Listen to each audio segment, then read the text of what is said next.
Bueno, bienvenidos en este tercer episodio de Entrevistas Proyectuales. En este caso hemos invitado al colega, el arquitecto Marcelo Picone de la ciudad de Córdoba, que actualmente trabaja en Corby Studio.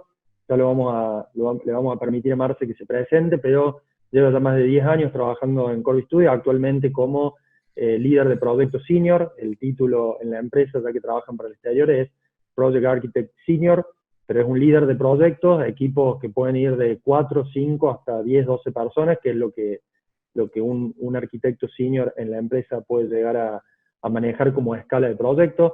Bueno, lo hemos invitado en este tercer episodio de Entrevistas Proyectuales para compartirnos algunas de sus experiencias en el campo de lo que se conoce como el Project Delivery, como la gestión de producción, sobre todo lo que son entregables de set de documentación, como instrucciones, como nos gusta llamarle a nosotros en la diplomatura, en DAE. Así, bueno, le vamos a permitir a Marce presentarse, vamos a hacer un par de preguntas y vamos a recorrer algún proyecto en el cual Marce ha trabajado. Bienvenido, Marce, y gracias ya por estar con nosotros. No, bueno, gracias a vos, Martín, por la oportunidad.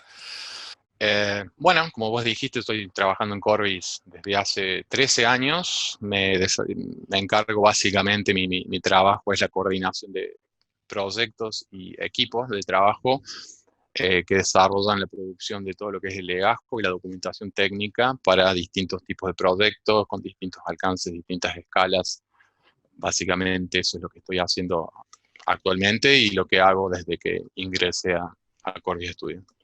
Perfecto, Marce. Voy con la primera pregunta que remonta un poco al pasado, digamos. Somos contemporáneos con Marce los dos, tenemos la misma edad, así que compartimos no solamente una mirada sobre la profesión, en el común denominador de entender la importancia de esta fase del proyecto, en una carrera que te forma mucho para el diseño y para la construcción en alguna medida. También compartimos algunos gustos musicales y demás. Entonces me remonto al Marce adolescente. Ingresaste en la carrera de arquitectura en el año 1994. 1994. ¿Por qué estudiaste arquitectura? O sea, ¿por qué fuiste ahí? ¿Porque no sabías qué estudiar? ¿O era algo que ya venías, que digerías con tiempo y estabas seguro que esa era la carrera? ¿Tuviste que ir a un orientador vocacional? Contanos un poco de eso. No, yo creo que me definí cuando estaba en segundo o tercer año del secundario. Siempre me interesaron los espacios. Cada vez que entraba a algún lugar, me llama mucho la atención el espacio. O sea, la espacialidad, entender cómo se había hecho eso. Siempre esa era mi inquietud. Me gustaba mucho la tecnología, ver las distintas tecnologías, los materiales que se usaban.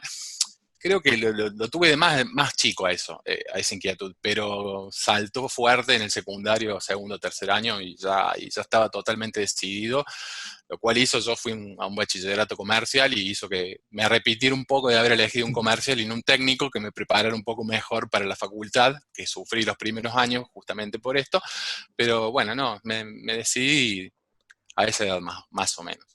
¿Recordás algún? Yo te cuento mi caso. Yo siempre digo que cada vez que hago una visita guiada en la Escuela Superior de Comercio Manuel Belgrano, un edificio importante que tenemos acá en la ciudad de Córdoba, de la corriente del brutalismo, siempre que voy ahí le cuento a la comunidad académica que, aunque no soy belgranense, como se llaman ellos, mi primer recuerdo arquitectónico fue jugando el handball en mi escuela, en las escuelas pías, yendo a un partido contra el Belgrano y por primera vez reconocer que estaba ante un dispositivo arquitectónico que yo no entendía, pero que era otra cosa. O sea, habían operado ahí otras fuerzas, digamos, para hacer semejante realza. ¿Tenés recuerdo de en tu infancia o en tu... O sea, si te tenés que remitir hoy a tus primeras miradas de la arquitectura, ¿hay algún edificio en particular que vos digas, bueno, quizás tu escuela, tu casa, algún edificio público, que vos digas, bueno, fue la primera vez que miré la arquitectura o de las primeras veces que la miré y me interesé? Sí, creo que el primer edificio que puedo decir que me llamó la atención y que creo que despertó un poco la chispa de este gusto fue el Salón de los Pasos Perdidos de Tribunales. Ah, Creo que cuando vi ese lugar, no sé, y mira que no soy alguien que está muy relacionado con lo que es la historia de la arquitectura, uh -huh. pero ese espacio en sí no ¿Te sé, provocó me llamó. algo? Sí, me despertó algo. Después ya un poco más de grande, ya en el secundario, estábamos construyendo mi casa y mi viejo, ingeniero mecánico, nada que ver, pero Ujú. prácticamente el director de obra. Así que yo lo acompañaba siempre a ver cómo iba el avance de obra y bueno, de ahí me quedó ese gusto por la El gusto arquitectura. por la Pero el primer arquitectura. edificio, sí, el primer edificio que me llamó mucho la atención y creo que fue lo que generó ¿Qué edad este tenías? ¿Te gusto. acordás qué edad tenías cuando fuiste?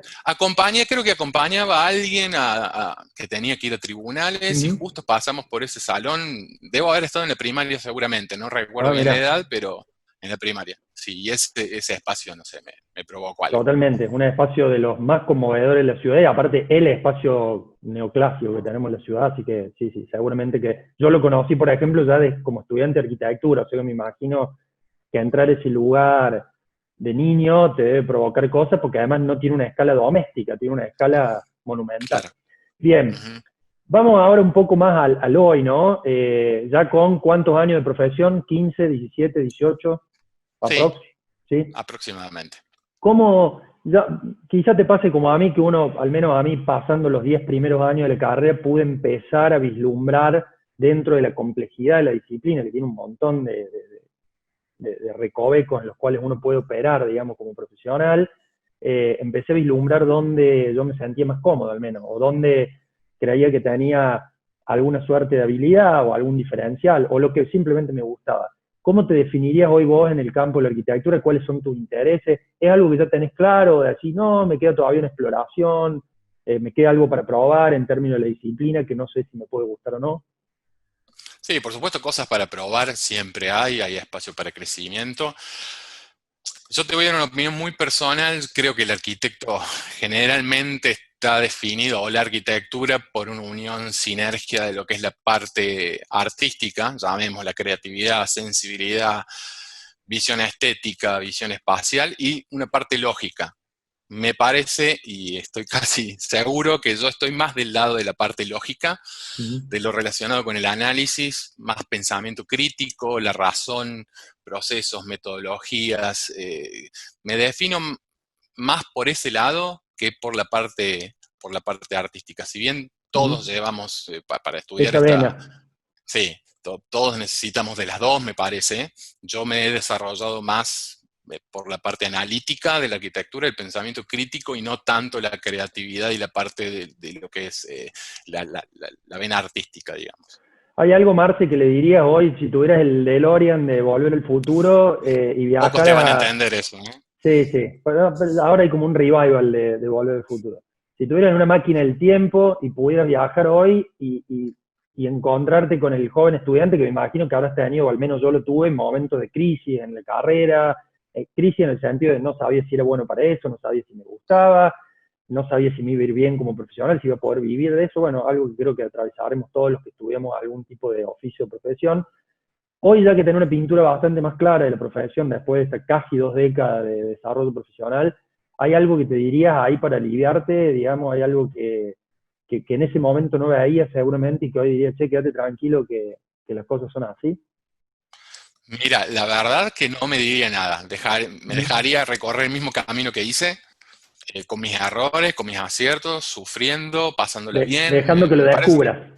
exactamente, yo creo que eso Sí. es lo bueno de la carrera, que pasas por muchísimos estados de ánimo, descubrís cosas, de otras te arrepentís, pero el error también, del error se aprende, así que no me gustaría anticiparle nada a mi yo de estudiante. Creo que dejaría que descubra lo mismo que descubrí yo en ese Me proceso. encanta, buen mensaje. Yo por ahí que soy más un neurótico siempre digo, viste, si tuviera, es como tener el undo de la computadora, viste, qué cosas Sí, haría, pero sí, es cierto que muchas de esas cosas que uno quisiera hacer undo o borrar son parte de uno hoy, es parte de lo que uno aprendió, la pared con exacto. la cual se chocó y demás. Bien, Marce, yendo al presente, actualmente, proyectos en los que te encuentras trabajando, sin entrar tanto porque estos son episodios breves y hablan más del profesional que de la institución sobre la cual el profesional trabaja, pero definime tu labor diaria. O sea, vos, bueno, no hoy, no llegas hoy a la oficina, pero cuando usualmente llegas en la vida pre-COVID a la oficina, ¿cuáles son tus tareas diarias? Si las tenés que dividir en porcentuales, ¿qué haces en tu trabajo? trabajo consta básicamente, yo lo divido en dos patas fundamentales, que una es la organización y la planificación del proyecto en el que estoy trabajando, que incluye también la planificación y la coordinación del equipo. O sea, yo tengo que estar coordinando el equipo de trabajo y el proyecto, entendiendo el proyecto, las necesidades del cliente para responder en tiempo, en forma a esas necesidades y con eso organizar y armar un plan de trabajo con los recursos disponibles que tengo, anticiparme a futuros problemas. O sea, básicamente es un rol coordinador Ujú. en todo sentido. Coordinador de proyecto, coordinador de equipo y coordinación con el cliente, por supuesto. ¿Qué es lo O que más sea, sufrís, Marce, en ese trabajo diario y qué es lo que más disfrutás? Me imagino que hay de las dos cosas, ¿no? sí, totalmente. En realidad disfruto de todo el proceso, desde que la concepción de una idea hasta el desarrollo final. El proceso nunca es lineal y tiene, por supuesto, altibajos, pero podría decir que lo disfruto completo. Por supuesto que sufro eh, cuando las cosas no salen en el tiempo que uno planifica, cuando se equivoca en la planificación, desviaciones, digamos. Eso es lo que más sufro, sobre todo lo fortuito, lo que yo no puedo manejar. A mí, al ser una persona bastante lógica y analítica, como te decía, lo que yo no puedo manejar es lo que más sufro. Entiendo que justamente, como no lo puedo manejar, no debería influirme demasiado, pero esas cosas son las que sufro realmente. Cuando hay algo que yo no pueda manejar, que esté fuera de mi alcance y que eso impacte en mi procedimiento, y en mi proceso y en mi planificación, eso sufro, sí. Bueno, creo que si algo nos va a dejar, Marce, toda esta pandemia, es entender que hay cisnes negros gigantescos que no podemos ver, ¿no? Que por más que armemos Totalmente. un Gantt perfecto, un project perfecto, un Trello, lo que sea metodología ágil o PMI, hay cosas que no las vemos, digamos, y que siempre van a estar, y que por ahí hacen también un poco desafiante la tarea, digamos, quizás ahí está la fruta con la cual nos movemos en el desarrollo profesional para poder justamente salirnos de aquello que tenemos supuestamente controlado. Ujú. Me gustaría ahora hablamos previo a esto de algunos proyectos en los cuales Marce ha participado. Imagínense que con todos los años que Marce tiene trabajando en esto, específicamente de la tarea de proyecto, de gerenciamiento de proyecto y producción y gestión de la producción y coordinación de equipo, bueno, hay un sinnúmero de, de proyectos que Marce es muy humilde, entonces no lo va a decir él, pero lo puedo decir yo que he trabajado con él 5 años. Australia, Medio Oriente, Argentina, Estados Unidos. O sea, realmente no hay tantos profesionales en Córdoba que lleven tantos años trabajando con estándares internacionales en esta específica tarea. Sé que has elegido alguno para mostrarnos, así te voy a pedir que compartas pantalla y recorramos un poco Bien. estos episodios. Se tratan de eso, de poder compartir con la gente la tarea específica del proyecto, que yo siempre digo es como ese costado invisible de la profesión que yo le divido en tres, ¿no? Tiene un montón de facetas, pero la etapa del diseño, la etapa del proyecto y la etapa de la construcción, y siempre el proyecto, que es una pieza neurálgica, estructural, suele quedar como subsumida, no aparece en las revistas, Ujú. tampoco se ve, o sea, porque, bueno, el constructor deja un edificio que se ve, el diseñador suele aparecer su figura, ¿no? Porque tiene que ver con este armado humanista de la profesión, y el proyectista es el que, bueno, nadie sabe quién hizo las instrucciones, y se desdibuja un poco esa tarea, y eso hace que también en la formación uno desconozca, al menos yo cuando estudiaba no sabía que me iba a poder dedicar a esto, o sea, en la carrera no me enteré que podía haber un rol tan específico y tan importante en materia de esto. Así que la idea de estos episodios es justamente compartir de distintos profesionales en distintos lugares del mundo cómo vienen trabajando en esta especificidad. Si querés compartir pantalla, Marce, y contarnos Bien. del proyecto, cómo te llegó, digamos, qué tarea cumpliste en ese proyecto y demás. Bueno, vos avísame cuando se Sí, vea la perfecto. pantalla. Bueno, el proyecto que les quería compartir hoy es el Estadio Único de Villa Mercedes, ubicado en el Parque La Pedrera en San Luis. Un proyecto que se finalizó su construcción en el 2018, se inauguró un 9 de julio, justamente se buscó esa fecha para la inauguración. Nosotros comenzamos nuestra participación en el desarrollo del legajo técnico, apto, obra, el ejecutivo, un año antes, ya con el proyecto en una etapa de construcción de fundaciones, lo cual lo primero que tuvimos que hacer es antes de empezar a la documentación, queríamos verificar con la tecnología BIM con la cual desarrollamos este proyecto, particularmente utilizando el software Revit. Tuvimos que verificar, al haber ya fundaciones, vigas riostradas, nuestro primer trabajo fue verificar si había interferencias en lo que era el desagüe, en las alturas de desagües pluviales y cloacales. Así que ese fue nuestro primer trabajo en todo el ala este, que es la que estoy señalando, ya estaban todas las fundaciones hechas.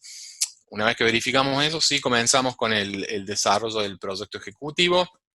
Básicamente es un estadio de fútbol con capacidad para 28.000 espectadores sentados, el primero en Argentina con butacas completas para todo el estadio cubierto, con estructura de hormigón pre y post tensado y una estructura metálica de cierre tanto en fachada como en cubierta, que ya vamos a ver. Un estadio bastante particular porque lo que estamos viendo es planta baja, está dividido en alas. El ala este tiene una escuela, taller de deportes y cultural, un salón de usos múltiples en el ala sur, todo lo que son los espacios de apoyatura a lo que hace el funcionamiento del estadio en sí, vestuarios, salas de conferencia en el ala oeste.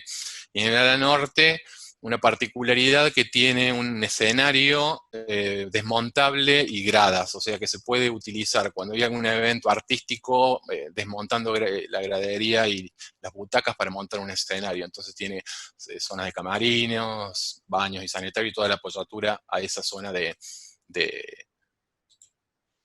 el escenario, propiamente dicho. Marce, acá el comitente, bueno, este trabajo lo realizaste dentro de tu labor en Corby Studio y Así es. el comitente de Corby Studio, quien los contrató para desarrollar esto, ¿quién era?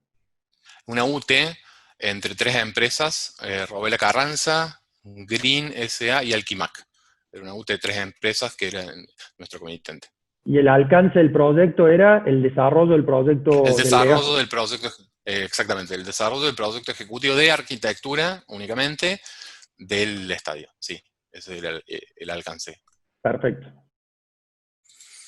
Vamos a pasar rápido. Le explico básicamente cómo es la funcionalidad del estadio en sí. Eso es planta baja. Te voy haciendo otra pregunta, Sí. como para entender acá, me imagino que no eran los únicos actores, que también intervenían otras disciplinas por la fase de proyecto de que se trataba. Estas otras especialidades trabajaban algunas, esto lo han desarrollado con tecnología BIM en Core Studio, algunos otros especialistas trabajaban con esta tecnología. ¿Cómo fue ese manejo, digamos, dentro del proceso de proyecto de bueno, Corbis proveer esta tecnología, esta plataforma, y por ahí no todo el conjunto de especialistas trabajar bajo la misma metodología?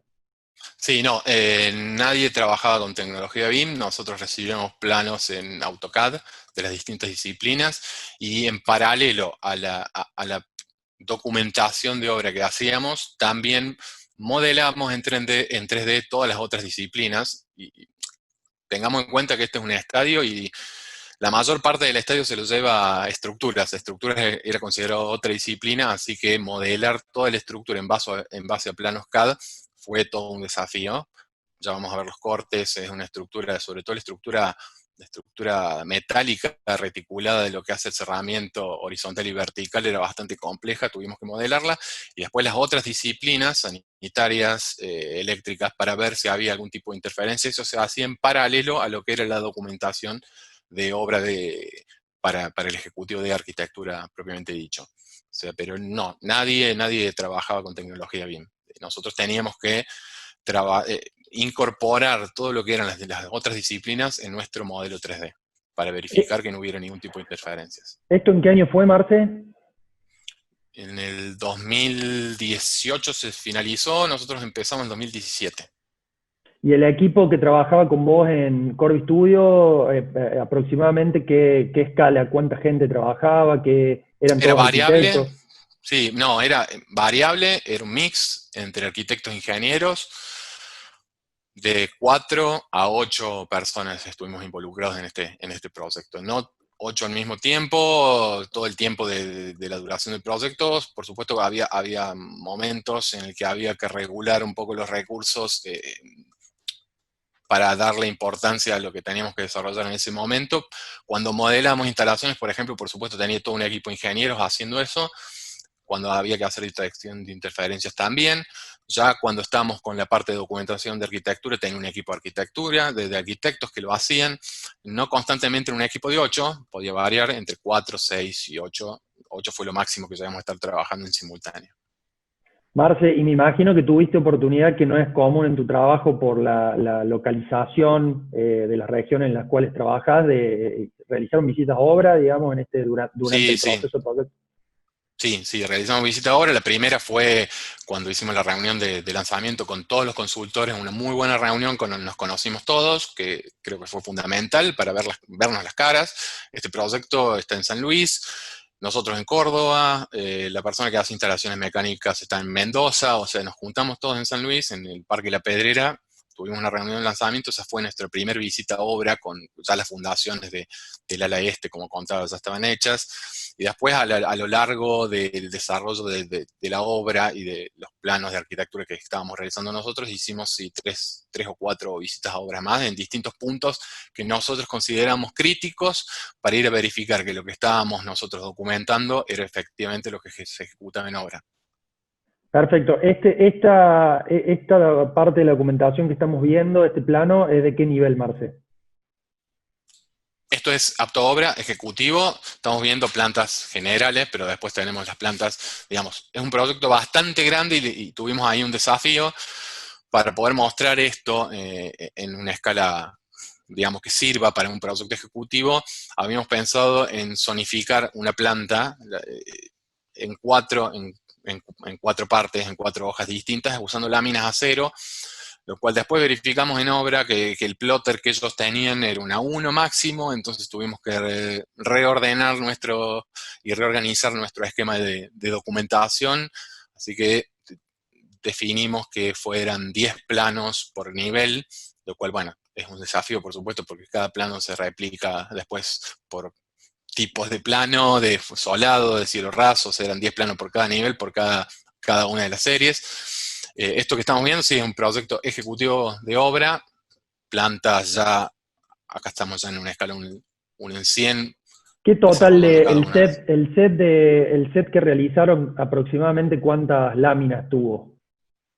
El set final, incluyendo detalles constructivos, tuvo alrededor de 250 hojas. Lo que yo tengo acá, estoy mostrando, es todo el set sin los detalles. Eran alrededor de 100. Este tiene 163 hojas, pero acá no están Marce, incluidos los y la detalles. pregunta me pareció súper interesante algo que dijiste digamos, los que no están especializados en justamente la gestión de la producción, que es mucho más complejo que dibujar planos, digamos, es gestionarlo, es armar el equipo, es estimar esfuerzo, armar un plan estratégico para realizar ese esfuerzo de producción. Eh, ¿Cómo fue tu metodología ahí? ¿Hiciste un mock-up?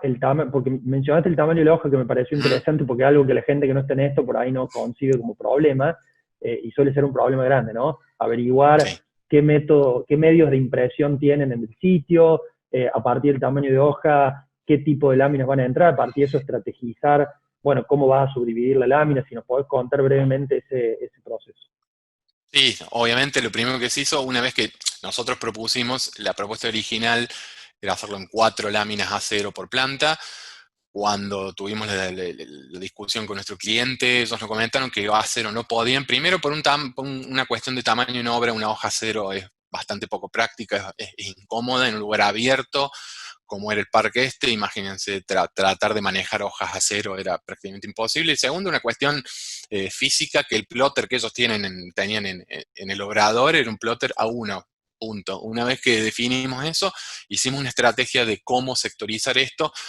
Y al sectorizar las plantas siempre hay que tener cuidado de que las uniones entre las distintas partes no queden cortando espacios y que después sea imposible de desarrollar un espacio porque quedó cortado la mitad entre hoja y hoja. O sea que eso también hay que tenerlo en cuenta.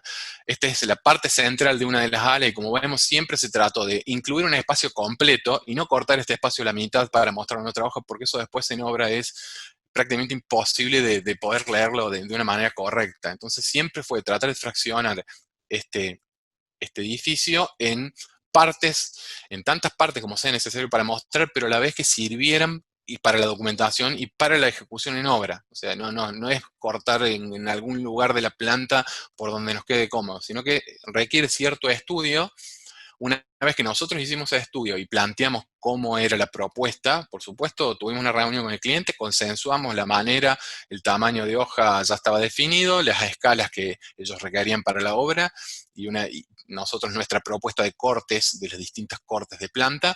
Una vez que estuvo definido eso, sí, se armó un mock-up set, que es un maquetado de la documentación. Cuando hicimos el maquetado, fue aprobado por el cliente y ahí empezamos el desarrollo del proyecto ejecutivo. Marce, si tuvieras que elegir, estamos siempre en estos episodios limitados en el tiempo, si tuvieras que elegir, hay una pieza que yo recuerdo de que creo que está por ahí, que es los cortes transversales. Bueno, si tuvieras que comentarnos, no sé si será una de tus piezas preferidas, de este set que yo lo conozco, es una de las mías, digamos, pero si querés comentarnos qué beneficios le trajo, como para cerrar esta parte, qué beneficios le trajo al comitente, bajo tu perspectiva, el haber trabajado con una metodología BIM en vez de haber trabajado con una metodología de producción de documentación tradicional. Bien, bueno, como pieza gráfica, para mí representativa, el corte es lo que mejor muestra la espacialidad del estadio. Podemos ver la planta baja, entre piso, sector de gradería, cabina, se entiende en todos los niveles, la estructura reticulada, que digamos, dibujar esto en 2D sería bastante complejo. La ventaja de haber trabajado en BIM, esto ayuda muchísimo para poder ver realmente cómo quedó el edificio. Si hiciéramos un corte, cómo va a quedar un edificio en la realidad. Es un corte bastante complejo hacer en 2D. La tecnología BIM te brinda esa facilidad. Y después, en este corte lo que se puede ver y que descubrieron ellos es que hubo que después reforzar ciertos lugares por donde, como todos saben, los pretensados y los postensados, hacer un sellado de las juntas para que no entre agua, siempre es complejo. Entonces ellos estaban en la decisión de si hacían un sellado inferior de todo lo que era la gradería o cómo solucionar el tema del ingreso de agua a las áreas, digamos, a las áreas habitables o a las áreas más importantes donde no puede entrar agua. No es lo mismo una parte de circulación para acceder a las tribunas que sanitarios, el mismo espacio de cantina y de buffet. Entonces, estos cortes lo que le permitieron a ellos ver y hacer un estudio fue cómo, en este caso en particular, ellos optaron con hacer una subestructura metálica con techos metálicos debajo de ese lugar de graderías por donde podía ingresar el agua, cómo descargarla, llevarla con canaletas a los puntos de desagüe general para que no afectaran a sanitarios en este caso, o en este nivel a toda la parte de la cantina, otra subestructura metálica. O sea, es una estructura dentro de la misma estructura del estadio, una estructura liviana, pero con el único fin de prevenir el ingreso de agua a zonas en las que no puede haber ningún tipo de inundación. Esta pieza gráfica a ellos les sirvió muchísimo, primero para, esto se desarrolló en obra, básicamente, no tenían pensado esta resolución tecnológica para este problema, y este tipo de piezas gráficas a ellos les ayudaron muchísimo. Por Me supuesto que parece, también visualizando esto en 3D, yo acá no estoy mostrando lo que fue el modelo, pero el modelo también fue un entregable para nuestro cliente y teníamos reuniones en las que visualizamos el modelo 3D para ver este tipo de resoluciones. Entonces creo que en ese sentido fue de muchísima ayuda. Me parece interesante cómo una pieza gráfica que solemos en la arquitectura, desde la mirada del diseño, entenderla como ilustraciones y nos enamoramos de la Exacto. ilustración, y acá una pieza que fue clave para definir un problema concreto del uso del edificio desde una mirada técnica que te permite ser observada por la documentación, pero además, como dijiste recién, por un modelo que se podía visualizar en vivo. Última, Marce, para cerrar, sé que me comentaste en su momento que fue también muy importante un estudio que se hizo de visuales del estadio, había algunas interferencias entre la estructura de la cubierta con algunos sectores del estadio que imposibilitaban la visual, y sé que también trabajaron en ese sentido. Sí, exacto. Tengo un pequeño documento, ahí lo voy a compartir ahora para que vean. Perfecto, se ve ahí, ¿eh? ¿Se ve? Bien, buenísimo. Acá hay unos ejemplos de ciertas cosas que notábamos en estudios visuales. Este es el túnel de acceso, uno de los túneles de acceso a las graderías, y hay un muro de hormigón en esta, digamos, tapando el vacío de la gradería, y descubrimos que ese muro de hormigón tapaba visuales hacia el campo de juego. O sea, acá se puede ver en azul lo que son las líneas del campo de juego. Había ciertos lugares, ciertos sectores donde si una persona sentada no iba a poder ver la totalidad del campo de juego. Esto también se utilizó para después en el desarrollo y la ubicación de butacas, hacer una readaptación sin perder la capacidad de 28.000 espectadores sentados. Hubo que hacer una readecuación de separación de espacio entre butacas para poder subsanar este problema. Eso fue una de las cosas que nos permitió también la tecnología BIM. Y otra que también quería compartir es, se trabajó con distintas opciones de fachada. Avísame cuando se vea, si es que se ve. Todavía, ahí está, ahí se ve. ¿Sí? Bien, la tecnología BIM también nos permitió esto, o sea, poder hacer un juego de distintas opciones de fachada y de cerramiento con distintos colores, con lo cual para el comitente era mucho más fácil tomar una decisión viendo cómo podía quedar, sin necesidad de contratar a nadie que te haga un render. O sea, esto es simplemente una opción de diseño distinta que con la tecnología BIM te permite hacerla relativamente fácil. Entonces, de esta manera se pudo hacer un estudio de fachada. Se optó por una simplemente por una cuestión de costos y de chapas que existieran en el mercado local sin tener que pedir colores específicos en otros países, que ya era bastante costoso. Bueno, Marce, muchas gracias por haber compartido este proyecto. Me parece súper interesante, fundamentalmente porque además es un proyecto local y que empieza a comprobar los beneficios que tiene la modernización de los instrumentos, de las tecnologías y de las metodologías para producir instrucciones, que es un poco lo que intentamos promover desde la diplomatura. Marce ha sido docente en algunas de las ediciones de la diplomatura en su formato presencial. Es una de las personas, los profesionales que nosotros más tenemos en consideración dentro del ámbito local en esta especificidad que es la construcción de instrucciones, que a mí me gusta llamarle así porque, bueno, hoy son documentos, mañana pueden ser programaciones para una impresora 3D, no lo sabemos, pero siempre van a requerir una mirada muy holística de la complejidad del problema de la obra civil en términos de instrucciones que uno tiene que ofrecerle a otro para que un diseño elaborado por un tercero pueda concretarse de la mejor manera. Desde ya, muchas gracias por haber compartido con nosotros tu experiencia y te esperamos seguramente en una quizás segunda temporada de estos episodios. Muchas gracias, Martín. Buenísimo. No, muchas gracias a vos, Martín.